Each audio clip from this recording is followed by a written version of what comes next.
or within your communities, or things that you've heard. So it doesn't have to be personal. And as I said, and as sort of Charlotte and Sylvia also touched on, one of the things we'd really like to do with some of these responses is use them to update our research report. We're gonna make sure all of that's anonymous, so there's not going to be any identifying details from anything we get out of this meeting. But if you're also not comfortable with that, please just say that when you share. So you do feel free to share something, but say, I don't want you to write this down and use it anywhere else. That's totally fine. This is also about us identifying common concerns that we can organize around. And then finally, if you do want to share something, but you don't want to say it out loud yourself, that's kind of Jonathan's other role. So you can send him a private message. So if you see towards the bottom of your screen, there's a chat button. If you can't see it, you might have to move your mouse. If you click on that chat button, then right above the box where you type in, there's a little thing that says to in the drop-down menu. So you can select Jonathan's name from there, or you can just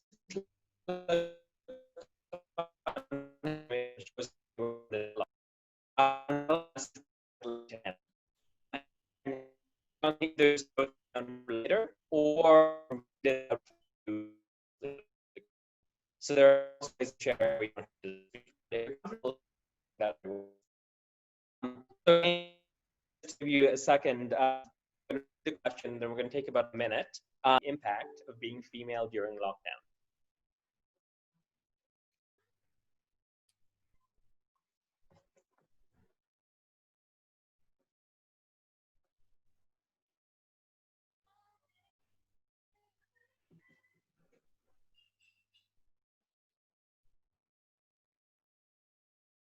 Okay, we've got a couple of answers. I'm just going to give a couple more seconds for you to sort of think about what you might want to share.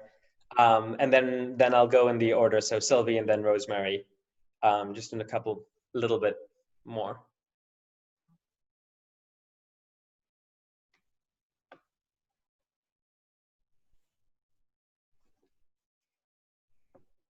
Okay, great. Let's get going maybe. Sylvie, are you happy to go first? Yeah, just to say PPE doesn't fit me very well, so I've got quite a small face anyway, and wearing masks to supermarkets and so on, I'm always struggling to put them on properly, whereas my partner, it fits him very well. I've also noticed that I've read about, because women are disproportionately likely to have to do care work and look after children and so on, that's actually having an impact on research and the articles that female researchers can submit compared to their male counterparts. So what's worrying is that we might start to see a kind of a backlog in the equality that we're trying to build up within the world of research.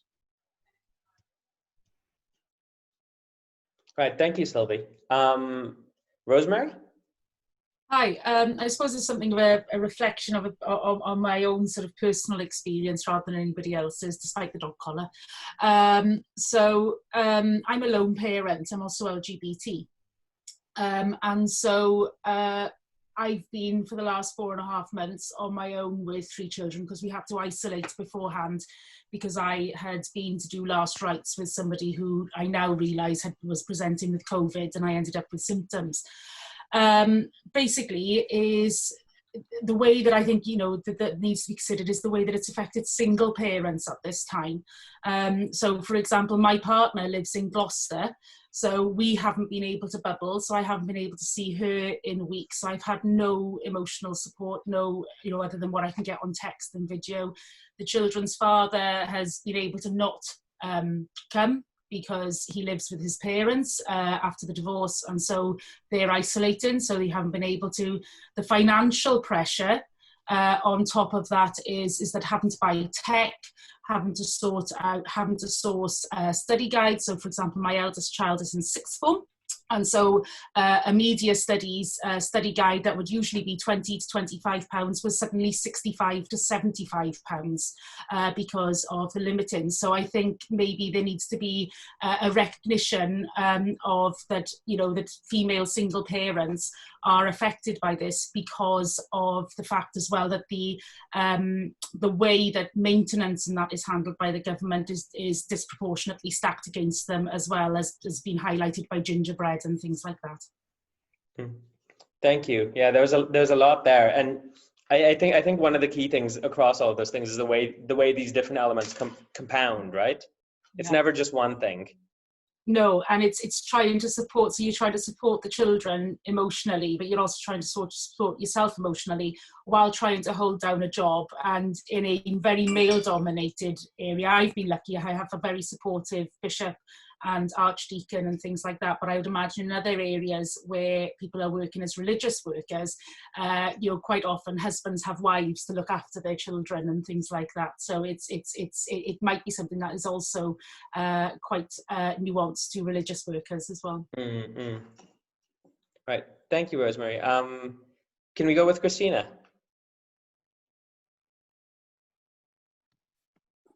Okay, hello. Hi. Just trying to think of some of my ways. I think there's going to be quite a big impact on mental health. I mean, I suppose it's women often get their emotional strength by, supporting other women, going out for a coffee, having a chat, sorting things through, and not having that person-to-person support, I think, is very difficult.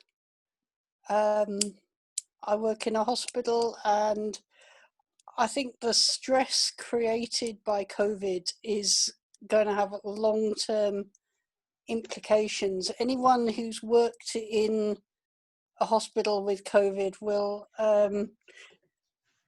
there's a sort of tension about cleaning, about, are you keeping it clean enough for the people who are there? Can you bring it home? What's the situation with your family? It's all very stressful. So yeah, and I think also for poverty. I mean, I think there's no doubt that the impact of losing jobs.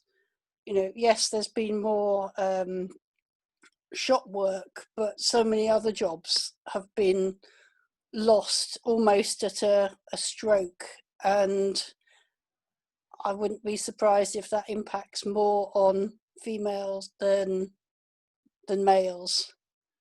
And then maybe just the impact of more people working from home.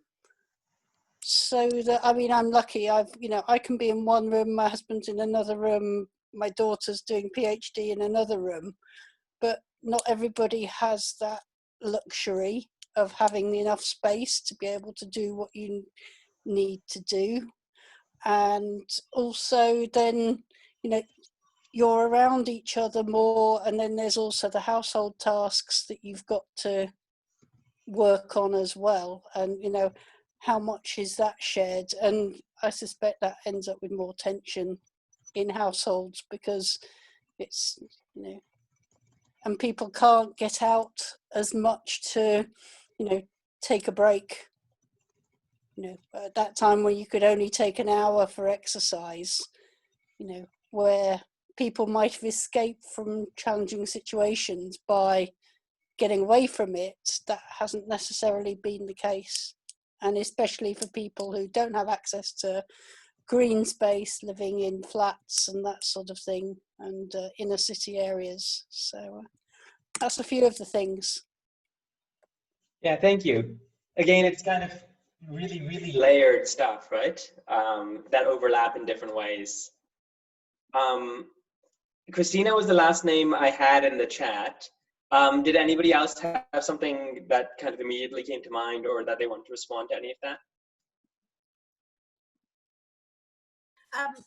Sorry, I have something just to sort of contribute on really the situation with regards to furlough. I don't know how much statistical information there is about the ratio of male to female furloughed staff. I'm partly furloughed, partly not furloughed, and I also in that world of trying to look after the children frantically in the background whilst also doing work and things like that. And it struck me that if that's a very common situation, my lifestyle also means that I often work until about midnight, because I will have a huge block in the middle of the day where I am tending to the children, doing dinners, doing meals and stuff like that.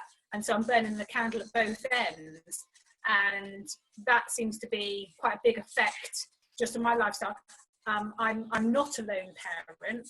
I have friends that are lone parents, and they're doing exactly the same thing, which I can't even imagine. I can't imagine how they're existing, really. So yeah, statistically wise, I'm wondering if there are more female furlough staff than there are male. I don't know.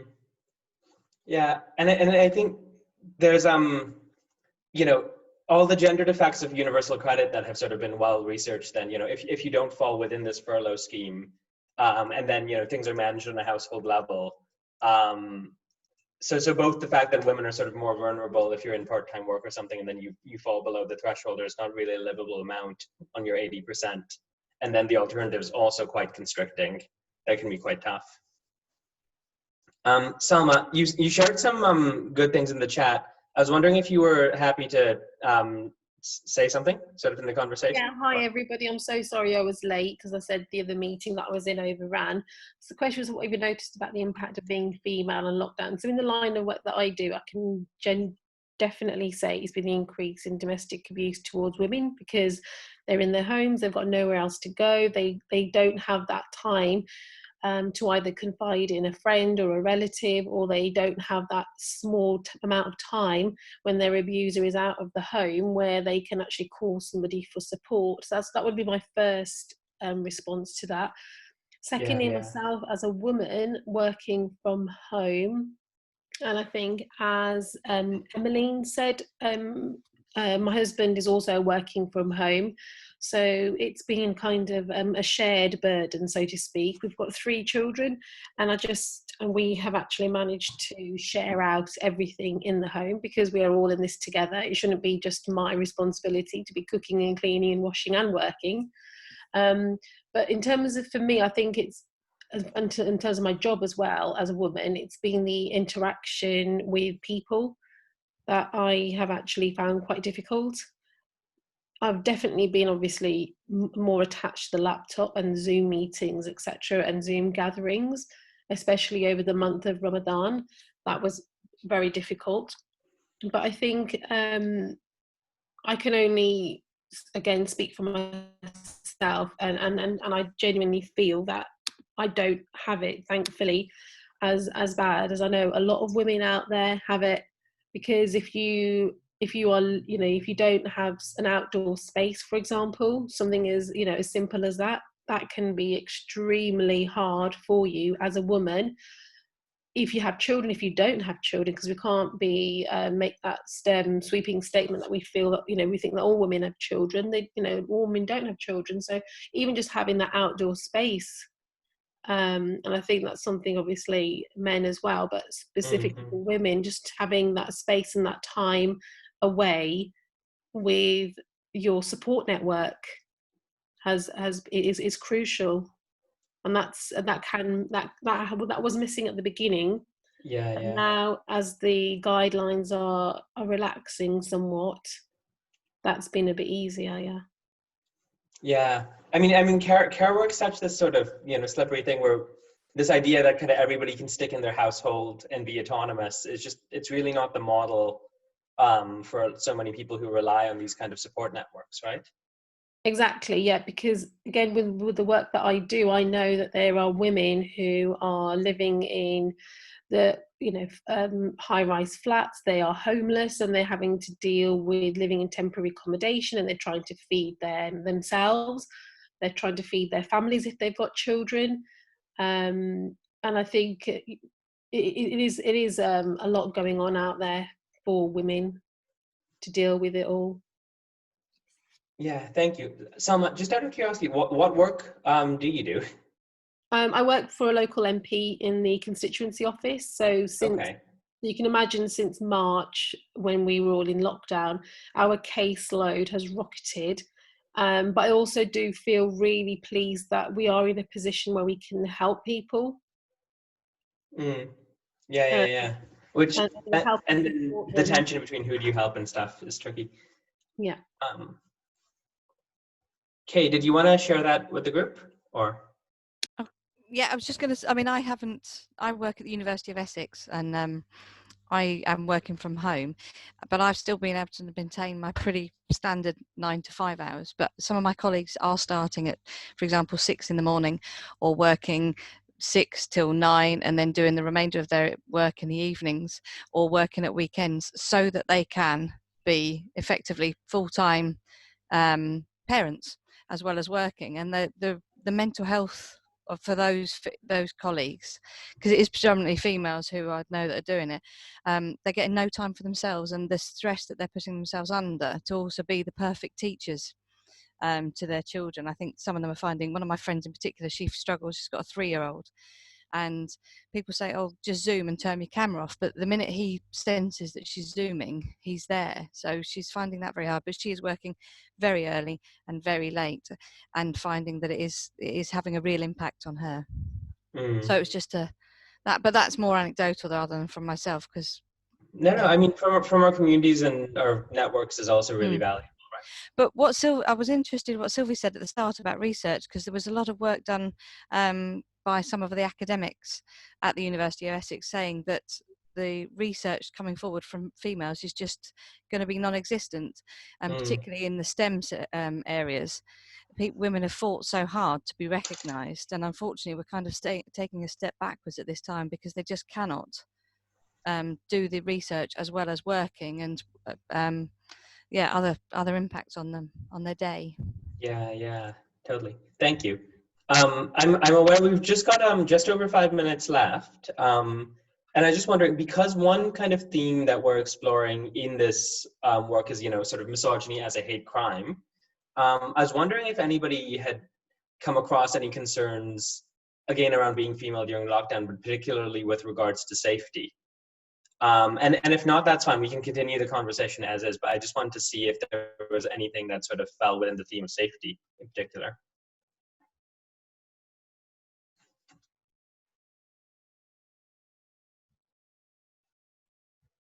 No, doesn't sound like it. Okay. Well, any other thoughts in general or responses?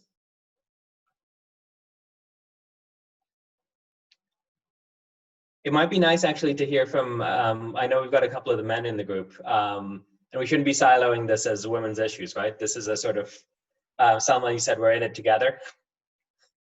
Yeah, it's funny you should say that. I actually watched a TED talk today while I was working about being active allies, and that's a phrase that I use quite a lot, because she did actually mention, the speaker did mention that in terms of women's issues, wouldn't it be wonderful where more men spoke about them? So I'd be interested to hear from the lovely gentlemen who are squeezed onto my screen as to what they feel about the impact of being female on lockdown.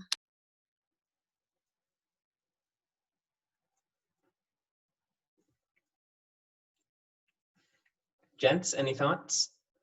Or else anybody else who hasn't contributed something. So there's a few of you, I think, without your videos, Julia, Pavlina, if you haven't had a chance to speak, Cecily as well, if you haven't had a chance to speak, we'd love to hear something from you.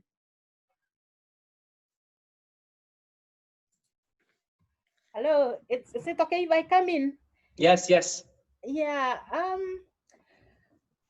my own observations on the whole lockdown experience is that women have been more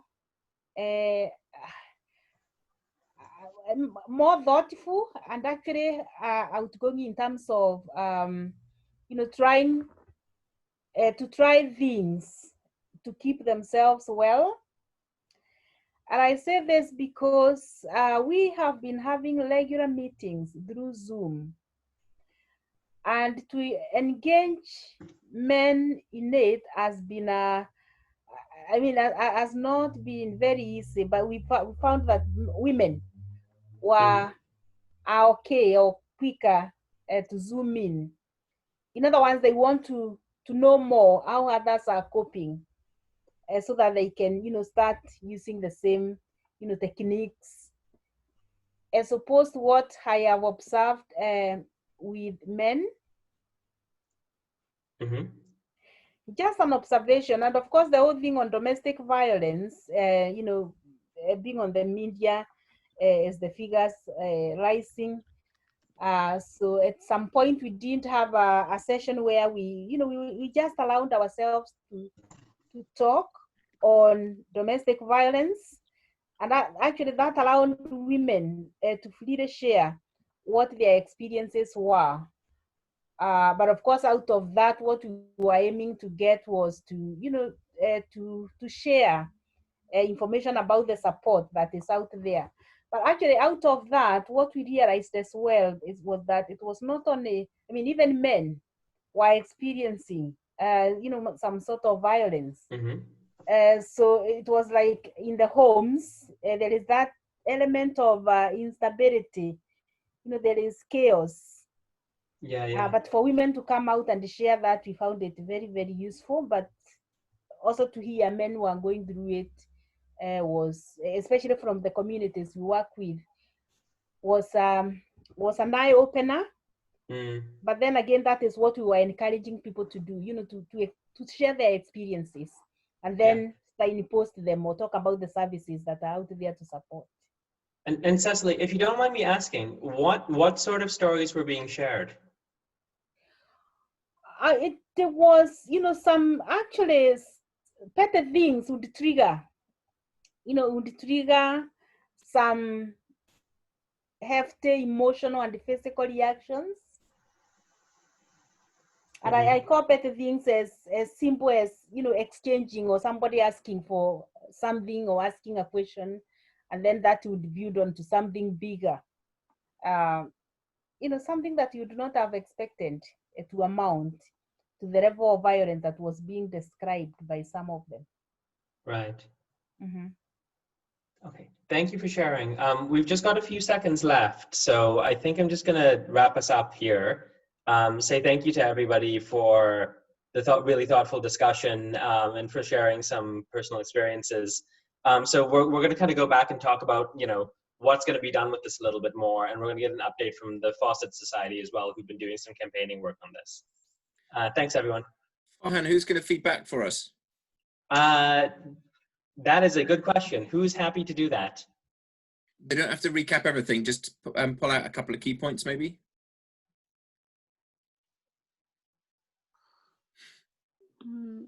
I would do it, but I wasn't here for the whole session, so I think that'd be unfair. I think Sylvie is keen.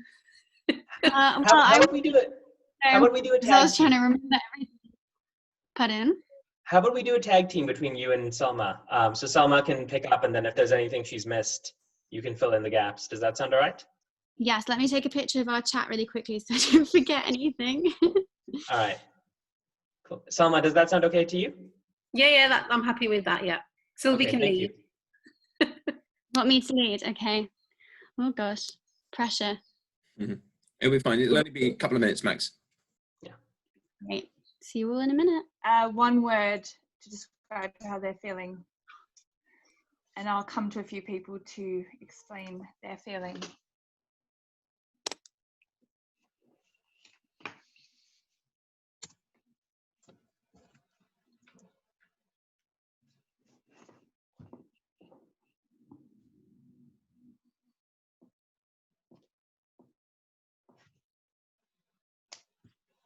Okay, do keep putting them in. I'm just going to start coming to some people. So Sylvie, why do you feel connected?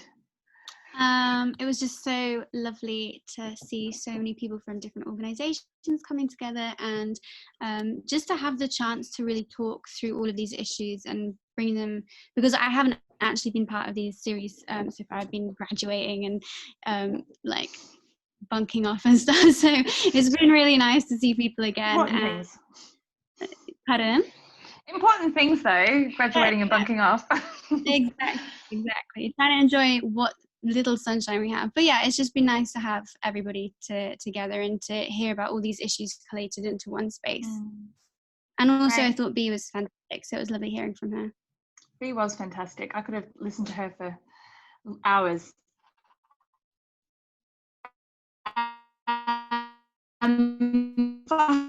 reflective. I mean,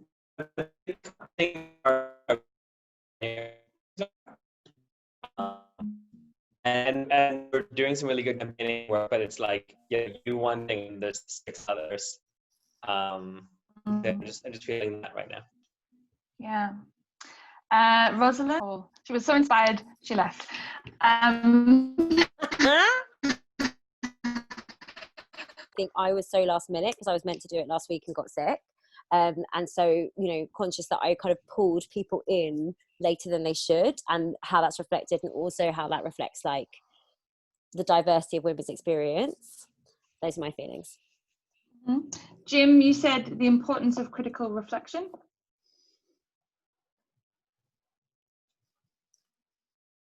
I found them all useful and important. And it's just also to say the other thing which, in a way, for me sits alongside these webinars, that I'm involved with Church Action and Poverty as an organisation, and I don't represent it. I'm just as a member of it, really. And one of their themes is voices from the margins. It's one of their strong themes. So in some ways, sometimes when I'm in these, now I came from an academic kind of background in a sense in terms of jobs and works, but somehow, that voice from the margins is so important, in terms of how do we incorporate that voice from the margins. And I suppose when I was arguing today from the self-reliant groups, is that 95% of that grouping are people from the margins. They become so powerful, in a sense that say, if you want to behave like that, go on and behave like that, but we're going to behave this way. That's a kind of reflective strength, in their own point of view. That makes sense. So that's, I'm also quite interested. I'm not, link in with quite a few people with Citizens UK from the Northeast here. And in some ways, I think Peter's comments of how do we sustain a kind of national arena or for this kind of debate is really quite is so important in the future. Definitely, I think that's definitely, and I think that message of, it felt like I thought it was very the message of change was very clear in all of this, talking about what the change is and how do we move that. Pete, you're feeling pensive and challenged. Yeah, pensive, I suppose. I just feel like the last sort of 3 days, I feel for citizens, we've been really like looking at this issue and some of the other issues we've been looking at, and sometimes it feels like we're climbing a mountain with flip-flops on, and it's quite tiring, but it's also made me very kind of thoughtful, which is good. Like someone was talking about an Anna Rowland's piece about the fact that people become more attentive to things during COVID-19, and so it's really good that we've been picking up all of these things, and challenged, I think, particularly challenged around that statistic that you shared, Charlotte, because I know it's not necessarily like we're about developing people for public life, and we often think specifically about how do we develop people within the context of the campaigns we're running. But I do think we've probably got some great people in our membership we should be encouraging to become councillors, MPs, that would be more than up to the task. But often it's almost like we want to hold on to them rather than encourage them into that space. So I feel, I suppose, a bit challenged around that, really. I think that's good. And Jonathan, you feel informed? Do you want to explain that anymore? I don't know if it's there. Yeah, I'm here. Yeah, sorry, terrible internet. But yeah, no, it's just really good to have a sustained. All the sunshine in Wales, right, Jonathan? Well, yeah, it's nothing to do with that, unfortunately. But I'm cramped in a little study, not on a sunbed, but there we are. What I really liked was just I picked up some of this sort of stuff, having it kind of like all in one place.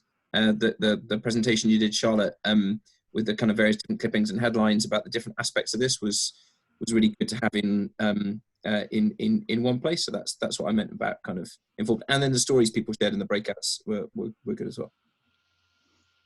Great. Ericsson and Aj, I'm not sure if you're there. If you are, you're welcome to just shout out how you feel. Ericsson?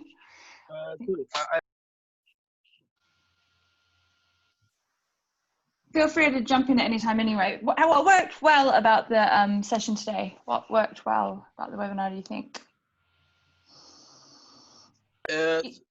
I came a little bit late, so I think I didn't join the first part, because I thought, in fact, I sort of like got confused with the timings. But yeah, so I didn't hear, I think, much of what was said. That's okay. What about everyone else? What did you think what worked well? You can just shout these out, by the way. What worked well? So Pete said a good combo of research, story, reflection, and action. I thought the breakout groups was an excellent idea, because it probably, I think one of the, maybe this is an impact that women might face as well, is that Zoom can actually be quite an anxiety inducing space. And I think often in the workplace, there's a risk of people who traditionally maybe feel more marginalized not feeling that they can speak out. So that's what I think the breakout groups were a good idea, because they gave people more of a chance to share their reflections.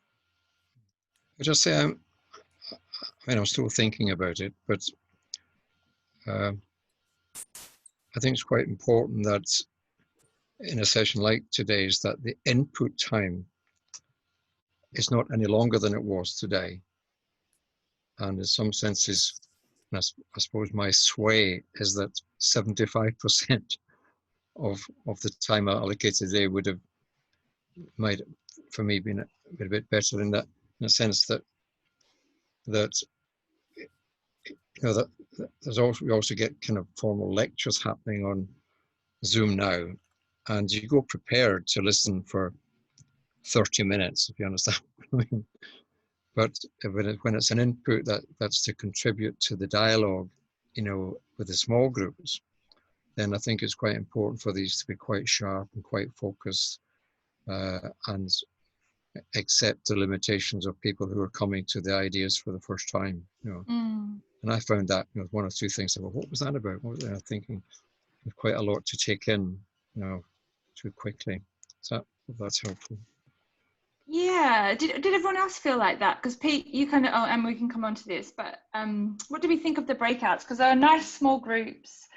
I was kind of jumping between them. There seemed to be a good amount of, people telling stories, but a lot of space for stories. I don't know, Charlotte, what did you think? You facilitated one of them. Sorry, I was quite moved by the stories people told, and people told stories that I hadn't thought about, like period poverty. And I'm really interested in Jim's point, because I'd wondered, because a few people were like, I'm here to learn, and I'd wondered whether some people would come with more appetite for like frontal presentation, but I'm totally open to not being right. We definitely had a moment of like, Nabila told a story, and then there was a moment before other people were ready to. And in the end, I think almost everyone did, but it was definitely, there was definitely a moment of like, we're going to get up this hill, guys. We're going to have to get up this hill. So I relate to what Pete said about it being difficult, hard work. But I mean, the stories that people did tell were like thoughtful and reflective and real. And diverse. Like, we had stories in our breakout room about domestic abuse, about period poverty from the position of teachers, about women being disproportionately doing the labour of homeschooling. I wrote down a whole bunch of them where I was like, about political appetite, about impact of mental health, about the internet and shopping, and the fact that women were at higher risk because they were having to leave the house more to do things like the laundrette and shopping, about harassment, about self-care, about all kinds of things that was rounded. But I am curious about whether other sessions with more attendees might have felt different in a breakout room. Yeah, I actually thought, as opposed to, and I know what you mean, Pete, because I think the tone was a bit lower in these and a bit slower, but I actually think for the topic area and the subject matter, that was right. And I actually think we probably got more diversity of stories and depth of stories in this session than in most of the other sessions we've held. I wonder if maybe in some of our comms we could have been clearer with that. Like if you've got a story or if you've got an experience, come and share it, and then it might have prepped people a little bit more. Because I was surprised too at the number of people that said they came to learn versus stories. I expected the balance to be like that, and it was actually a bit more like that. Yeah, and to jump on that, my reflection with our group is there was a lot of good stuff shared. The perspective from which most people were speaking was kind of this combination of stuff I've experienced a little bit, stuff people I sort of know in my immediate network have experienced, and then stuff I've read in the news. And actually what struck me was nobody, I think, really spoke from an institutional perspective. There was one woman who did and spoke really powerfully, Cecily. But besides her, actually, had people been a bit better prepped, Cecily had basically done some listening within her institution around this coincidentally. And so she had some really powerful stuff to say about, when we raised domestic violence with members, all the stuff came pouring out. Whereas other people kind of had this more ad hoc, and some